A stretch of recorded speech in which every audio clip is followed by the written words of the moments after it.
Cantikan wajah anak kedua Atta dan Aurel curi perhatian. Atta Halilintar akhirnya perlihatkan wajah anak keduanya, Azura Humaira Nur Atta.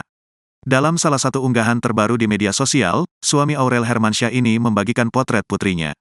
Pada foto itu, Atta Halilintar memperlihatkan anaknya yang berbaring dengan tubuh yang berbalut selimut hangat. Bersamaan dengan foto tersebut, menantu Ashanti ini lantas menyambut kehadiran putri keduanya. Azura Humaira Nur Atta, welcome at Azurata, tulis Atta di Instagram dikutip Rabu, tanggal 15 November tahun 2023. Selain itu, ayah dua anak ini juga membeberkan arti nama cucu kedua Anang Hermansyah. Atta Halilintar menjelaskan bahwa nama putrinya yang bernuansa Islami ini terinspirasi dari nama anak Nabi Adam. Azura sama dengan langit biru, semoga jadi penyejuk di keluarga kecil kami, dan juga nama anak Nabi Adam dan istri Nabi Syed yang melahirkan banyak keturunan Nabi, kata pria 28 tahun itu.